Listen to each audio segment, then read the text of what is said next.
በታሪክ ትንሽ ወደ ኋላ ልመልሳችሁ። እንደ ፈረንጆቹ አቆጣጠር 1964 ዓ.ም ነው። ስለ አንድ የኮሌጅ ተማሪ ልናወራ ነው። 3 ጊዜ ኮሌጅ ገብቶ 3 ጊዜ በቃኝ ብሎ ያቋረጠ ሰው። ታዲያ ትምህርቱን መማር አልፈልግም እንጂ ስራ ማግኘት አልፈልግም ያለ ሰው አልነበረም። ስለዚህ ስራ ለመፈለግ ይወጣል። በአቅራቢያው ላይም አንድ የታለንት ኤጀንሲ ያገኛል። እዛ የታለንት ኤጀንሲ ውስጥ እንደ ኤጀንት ሆኖ መስራትን ይመኛል። ታዲያ ያንን የሥራ ቦታ ለማግኘት ግዴታ የኮሌጅ ዲግሪ ያስፈልግ ነበር። ነገር ግን እሱ ምንም አይነት ዲግሪ የለውም ብያቸዋለሁ። ከአንድም 3 ጊዜ ከኮሌጅ አቋርጦ ወጥቷል። ትምህርት ለሱ እንዳልሆነ ግልጽ ነው። ነገር ግን አሁንም ይሄንን ሥራ በጣም አጥብቆ ስለፈለገው አንድ ነገርን ያደርጋል።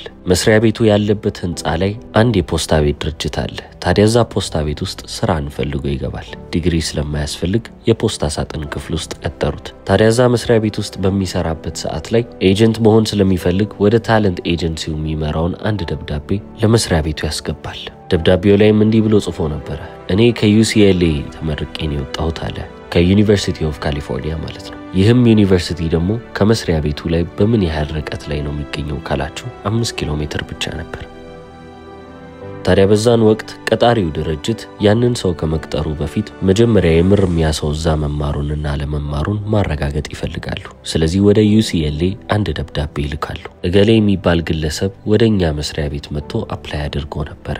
ታዲያ እናንተ ተቋም ውስጥ እንደተማረና ከናንተ ተቋምም እንደተመረቀ በዛው ደብዳቤው ላይ አስፍሯል። እውነት ነው ወይ የሚል ጥያቄ ነበር። ያ ተቋምም ማለትም UCLAም እንዲህ የሚባል ተማሪ እኛ እናውቅም፣ ከኛ ትምህርት ቤት ውስጥም የተመረቀ እንደዛ የሚባል ሰው የለም ብለው ደብዳቤ ጽፈው ወደ ታለንት ኤጀንሲው መቀጠር ወደሚፈልግበት ድርጅት ደብዳቤውን ይልኩታል። ታዲያ ደብዳቤው የሚያልፈው በዛችው ፖስታ ቤት በኩል ነበር። እሱም ደግሞ የፖስታ ሳጥን ክፍል ውስጥ ሰራተኛ መሆንን የመረጠው እቺን ፖስታ ለማግኘትና ለመቀየር ስለነበረ ቆይ እስቲ ያለ ያንን ደብዳቤ ወስድና ራሱ ጽፎ ባዘጋጀው የዩሲኤልኤ ደብዳቤ በሚመስለው በሌላ ፌክ ደብዳቤ ይለውጠዋል። ስለዚህ ለታለንት ኤጀንሲው የደረሳቸው ደብዳቤ እሱ ለራሱ የጻፈው ደብዳቤ ነበር። ደብዳቤው ላይም ከዩሲኤልኤ እንደተመረቀና ጥሩ ውጤትም ይዞ እንደወጣ ነበር የጻፈው። ስለዚህ ታለንት ኤጀንሲው ይሄንን ሲመለከት ይሄንን ሰውዬ መቅጠር አለብን ብሎ አሰቡ። እዛው ህንጻ ላይ ፖስታ ቤት ይሰራው የነበረው ልጅ አሁን ፖስታ ሳጥን ውስጥ ከነበረ አንድ ተራ ሰው ወደ ጥሩ ድርጅት ውስጥና አሪፍ የሥራ ቦታ ላይ የተቀመጠ ሰው ወደ መሆን ተሸጋገረ። ታዲያ ህይወቱ ከዛ ጀመረ ማለት ይቻላል። በጣም ጥሩ ስራ አገኘ። ከዛ ጀምሮ ህይወቱን ያስተካከለ በጣም አሪፍ የሚባል ህይወትን ለመኖር የሞከረ ወጣት ሆነ። እንዳለውም ደግሞ ተሳካለት። ምናልባትም ውለታ ለመመለስ አስቦ ነው መሰለኝ ጥሩ የሚባል ህይወትን ከገነባ በኋላ ብዙ የገንዘብ እርዳታዎችን ወደዛ ዩኒቨርሲቲ ይልክ ነበር። ስለዚህ የሚልከው ገንዘብ በጣም ብዙ ከመሆኑ የተነሳ ዩኒቨርሲቲ ኦፍ ካሊፎርኒያ በዚህ ሰው ስም አንዱን ህንጻቸውን ሰየሙለት። ምናልባትም ይህ ሰው ማን ነው ትሉ ይሆናል። ዴቪድ ጌፈን ይባላል። አሜሪካን ፊልም ፕሮዲዩሰር ሲሆን አሁን ላይ ያለው ሀብት በአጠቃላይ $8.9 ቢሊዮን ነው። ሆሊውድ ውስጥ ካሉ በጣም ሀብታም ከሚባሉ ሰዎች መካከል አንደኛው ዴቪድ ጌፈን ነው ይላል ዊኪፒዲያ። ዩኒቨርሲቲ ኦፍ ካሊፎርኒያም ዴቪድ ጌፈን ስኩል ኦፍ ሜዲሲን ብሎ አንድ ህንጻ በሱ ስም ሰይሞለታል። ታዲያ አሁን ይሄንን ታሪክ ስትሰሙ ጭንቅላታችሁ ላይ አንድ ጥያቄ ይፈጠር ይሆናል። ይህ ሰው አጭበርባሪ ነው ወይንስ ደግሞ ጥሩ ስራን የሰራው ምናልባትም ህይወቱን የቀየረበት መንገድ ሊሆን ይችላል ትላላችሁ? እኔም እዚህ ጋር ለእናንተ 2 ምርጫዎችን አቀርብላችኋለሁ። የመጀመሪያው ምርጫ አብዛኛው ሰው የሚከተለው ምርጫ ነው። አሁን ባላችሁበት መንገድ ላይ መቀጠልን ይጠይቃል። በዚህ መንገድ ላይ ስትቀጥሉ ኮንሲስተንሲ ያስፈልጋችኋል። ወጥነት አለ። ምን ላይ ነው የምትተማመነው ካላችሁ የራሳችሁ ክህሎት ላይ እስከዛሬ ያሳካችሁት ነገር ላይና በተጨማሪም ተሰጧችሁ ላይ ጽኑ ሆናችሁ በዚህ መንገድ ላይ መቀጠልን ነው የምትፈልጉት። ራሳችሁን መስላችሁ ራሳችሁን ሆናችሁ ትሄዳላችሁ። የሆነ ሰዓት ላይ ያልፍልኛል፣ የሆነ ሰዓት ላይ የምፈልገውን ነገር አገኝ ይሆናል፣ እስካላቆምኩ ድረስ የሆነ ሰዓት ላይ ማግኘት አይቀርም በሚለው መንገድ ላይ ትገባላችሁ። የምርም ካላቆማችሁ ካላቋረጣችሁ እዛ የምትፈልጉበት መዳረሻ ላይ ግባችሁ ላይ መድረሳችሁ አይቀርም። ሁለተኛው ምርጫስ ምንድነው ካላችሁ ቁማር መጫወት ነው። ራሳችሁ ላይ ቁማር መጫወት። ኦተንቲሲቲ ማለት ምን ማለት እንደሆነ በደንብ አርጋችሁ መገንዘብ።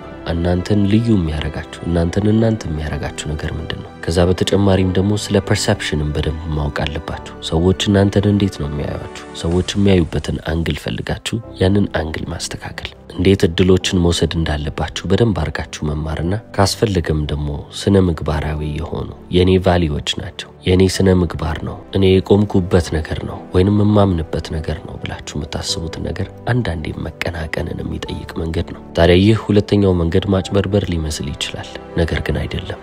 በመንገዳችሁ ላይ ያሉትን መሰናክሎች በራሳችሁ መንገድ መወጣትን የሚጠይቅ መንገድ ነው። ይህ ማለት ራሳችሁን ከኮምፎርት ዞን ማውጣትን የሚጠይቃል ማለት ነው። ይህንን መንገድ የምትመርጡ ከሆነ ግን ጨዋታውን በትክክለኛው መንገድ መጫወት ይጠበቅባችኋል። ከዛሬ 12 እና 13 ዓመታቶች በፊት በቴድ ቶክ መድረክ ላይ አንድ ሳይኮሎጂስት እንዲህ ብላ ተናግራ ነበር። ኮንፊደንት ባትሆኑ እንኳን በራሳችሁ ባትተማመኑ እንኳን በራሱ እንደተማመነ ሰው ሆናችሁ ማስመሰል ከቻላችሁ አቋቋማችሁ ወይንም አቀማመጣችሁ ልክ በራሱ እንደሚተማመን ሰው ከሆነ የምርም እናንተ በራሳችሁ እየተማመናችሁ ትሄዳላችሁ። ሰልፍ ኮንፊደንስ ቢልድ እያደረጋችሁ ትመጣላችሁ ነው የምትለን። በራሱ ደግሞ ኮንፊደንት የሆነ ሰው ወይንም ደግሞ በራሱ የሚተማመን ሰው ደግሞ ለስኬት ቀረብ ያለ ሰው ነው። ይህ ንግግሯም ደግሞ በዩቲዩብ ላይ ብቻ ወደ 90 ሚሊዮን ቪው አግኝቷል። ኦሪጂናል ሪሰርቻቸው ወይንም ደግሞ ጥናታቸውም ብዙ መጽሐፎች እንዲጻፉበት ወይንም ብዙ ሐሳቦች ብዙ ፊልሞች እንዲመጡበት አድርጓል። ይህንን ምን ይሉታል ካላችሁ ፌክ ኢት ቲል ዩ ሜክ ኢት ይሉታል። እስክታሳኩት ድረስ አስመስሉት እንደማለት ነው። እነሱ ግን እያወሩ ያሉት ስለ ቦዲ ላንጉዌጅ ነው ወይንም ስለ ሰውነት ቋንቋ ነው። ነገር ግን አንድ ያልተገነዘቡት ነገር ከሰውነት ቋንቋም በላይ የሆነ ነገር እንደሆነ ነው። አሁን የዴቪድ ጌፈንን ታሪክ መጀመሪያ ነግሬያችኋለሁ። በጣም እንግዳ ሊሆንባችሁ የሚችለው ነገር መጨረሻውም ቢሊዮነር መሆኑን ስትገነዘቡ ነው እንጂ መዋሸቱን ስትመለከቱ አይደለም። አብዛኛው ስራ ፈላጊ ስራ የመፈለጊያ ደብዳቤው ላይ እንደሚዋሽ ግልጽ ነው። ጥናቶች እንደሚያመለክቱት ከሆነ ከ10 ሰው ቢያንስ 7ቱ ይዋሻል ይላሉ። በፐርሰንት ካሰባችሁት 72% የሚሆኑ ሰዎች የቅጥር ደብዳቤያቸው ላይ ውሸትን ይጽፋሉ ነው የሚለው። ከነዚህ 72% የሚሆኑ ሰዎች ደግሞ 65% የሚሆኑት ይሳካላቸዋል። አብዛኞቹ እንደሚናገሩት ከሆነ በመዋሸታቸው ምክንያት ብቻ የተሻለ ደሞዝን የተሻለ ጥቅምን እንዳገኙ ነው የሚናገሩት። ይህ ምንን ያሳያል ካላችሁ የናንተ ዋጋ የናንተ ቫልዩ የሚተመነው ኔጎሺዬት በማድረግ ጥበባችሁ ላይ ሲሆን ወይንም በመከራከሪያ ጥበባችሁ ላይ ሲሆን እንግዲህ ያንን ቁጥር ለመጨመር ያንን የራሳችሁን ዋጋ ከፍ ለማድረግ ምንም ነገር ማለትና መናገር ትጀምራላችሁ ማለት ነው። አሁን ፌክ ኢት ቲል ዩ ሜክ ኢት የሚባለው አመለካከት ወይንም ደግሞ አስተሳሰብ ግዴታ ስራ ለመቀጠር ብቻ አይደለም። የአፕል ኮፋውንደር የሆነው ስቲቭ ጆብስ ብዙ ጊዜ የማይሰሩ ፕሮዳክቶችን ገና በደንብ ዴቨሎፕ ያላረጉ ፕሮዳክቶችን በደንብ እንደሚሰሩ አድርጎ ሲናገር ፕሬዘንቴሽን ሲሰጥ እንመለከተዋለን። ይህንንም ጥበብ ከማተማረው ካላችሁ ቶማስ ኤዲሰን የተካነ ነበር ይባልለታል። እነሱ ሊለቁ ወይንም ወደ ገበያ ሊያወጡ ያሰቡትን ፕሮዳክት ገና ከመስራቱ በፊት ገና እነሱም ሳይጨርሱት በፊት በደንብ እንደሚሰራና አሪፍ እንደሆነ አድርጎ የማውራት ጥበብ በሉት። እነሱ እየዋሹ ያሉት ይሄንን ማድረግ እችላለሁ ብለው ማድረግ ስለማይችሉት ነገር አይደለም። እነዛን ነገሮች በደንብ የሚያደርጉ ሰዎች በድርጅታቸው ውስጥ ይገኛሉ። ነገር ግን ገና በህይወት የሌለን ነገር እንዳለ አድርገው ያወሩትና ከዛም በኋላ ሰዎች ያንን ነገር የሚወዱት ከሆነ ያንን ሐሳብ በዚህም ማለ በዚያ ብለው ወደ ህይወት ለማምጣት ይለፋሉ። ምንም አይነት ኦብስታክል ምንም አይነት መሰናክል በፊታቸው ላይ ስልጣን የለውም ማለት ነው። እነዚህ አሁን በጣም ታዋቂ የሆኑ ኤግዛምፕሎች ወይንም ምሳሌዎች ስለሆኑ ምናልባትም ጥቂት ናቸው ብላችሁ ታስቡ ይሆናል። ነገር ግን እያንዳንዱ ስራ የተቀጠረውን ሰው ብትጠይቁት ቢያንስ የሆነ ሰዓት ላይ በሆነ መንገድ ዋሽቶ ነው ያንን ስራ ያገኘው። ስራ ካገኘም በኋላ ደሞዙን ከፍ ለማድረግ የዋሸበትን አጋጣሚም ይነግራቸዋል። ይህ ፌክ ኢት ቲል ዩ ሜክ ኢት የተሰኘው አፕሮች ወይንም ደግሞ አካሄድ ለብዙ ሰዎች ብዙ ገንዘብን ይዞ የመጣ ብዙ ስኬትን ይዞ የመጣ ነው። ያልሆናችሁትን ነገር መጀመሪያ ነኝ ብላችሁ ታወራላችሁ። ከዛ በኋላ የምርም እንደሆናችሁ ማስመስከር ይጠበቅባችኋል ማለት ነው። በግለሰብ ደረጃ ብቻ አይደለም በካምፓኒዎች ደረጃም ይህ በጣም የሚዘወተር ነገር ነው። አንድ ሰው የሆነ አፕሊኬሽን ከሰራ በኋላ ምናልባትም ማህበራዊ ድረገጽ ነው እንበል እዛ ላይ ብዙ ሰዎች እንደሚጠቀሙ ማስመሰል መቻል አለበት። ብዙ ፌክ አካውንቶችን ይከፍትና እንደተለያየ ሰው ሆኖ ፖስት ያደርጋል። ብዙ የተለያዩ አክቲቪቲዎችን ያከናውናል። ሰዎችም ያንን ሲመለከቱት እንደዚህ ጋር እኮ ብዙ ሰው አለ እዚህ ድረገጽ ላይ ብዙ ተጠቃሚ አለ ብለው አካውንት እንዲከፍቱ ያደርጋቸዋል ማለት ነው። ከዛሬ ጥቂት ዓመታቶች በፊት ያሁኑ ኤክስ የቀድሞ ትዊተር ሲሸጥ ይሄንን ነገር ተመልክተናል። ገዢው ኢሎን ማስክ ይሄ ሁሉ ከስተመር አለኝ ይሄ ሁሉ ተጠቃሚ አለኝ የሚለው ትዊተር ውሸቱን ነው። ይሄ ሁሉ ተጠቃሚ የለው የውሸት ነው። ለዛ ነው ማርኬት ቫልዩ ዝቅ ያለው ሲል ሰምታችሁታል። አሁን እነዚህ ድርጅቶች የሚያደርጉትን ነገር ተውትና ፌክ ኢት ቲል ዩ ሜክ ኢት የሚለውን አፕሮች የሚከተሉ ድርጅቶችን መተዋሉ። ያ ማለት እናንተ ታዋቂ የሆናችሁ ሰዎች ከሆናችሁ ወይንም ደግሞ አሁን ካላችሁ የእውቅና ደረጃ የበለጠ መታወቅ ከፈለጋችሁ ማንም ሰው ማያውቃችሁም ሰው ብትሆኑ ታዋቂ እንደሆናችሁ ማስመሰል ከፈለጋችሁ እነዚህ ድርጅቶች ይረዷችኋል። ፎሎወር ይጨምሩላችኋል። ፎቶዎቻችሁ ላይ ቪዲዮዎቻችሁ ላይ ላይክ እና ሼሮቹን ያበዙላችኋል። በቃ ፖፑላሪቲ በሰዎች አይን እናንተ በጣም ታዋቂ እንደሆናችሁ ማስመሰልን ያውቁበታል። ላይቭ ልግባ ወይንም ደግሞ ቪዲዮ ልክፈትና ከሰዎች ጋር ምላወራ ካላችሁ ፌክ የሆኑ ቪወሮችን መግዛትም ትችላላችሁ። ጥናቶች እንደሚያመለክቱት ከሆነ በ2022 ዓመተ ምህረት እንኳን 58% የሚሆኑት ኢንስታግራም ላይ በጣም ታዋቂ የሚባሉት ከ1 ሚሊዮን በላይ ፎሎወር ያላቸው ሰዎች ፌክ የሆነ ቁጥርን እንዳስጨመሩ ያሳያል። ከነዚህ ውስጥ 25% የሚሆኑት በቀጥታ ፎሎወሮች የገዙ ሰዎች ናቸው። ይህንን ሁሉ ለምንድን ነው የሚያደርጉት ብላችሁ ታስቡ ይሆናል።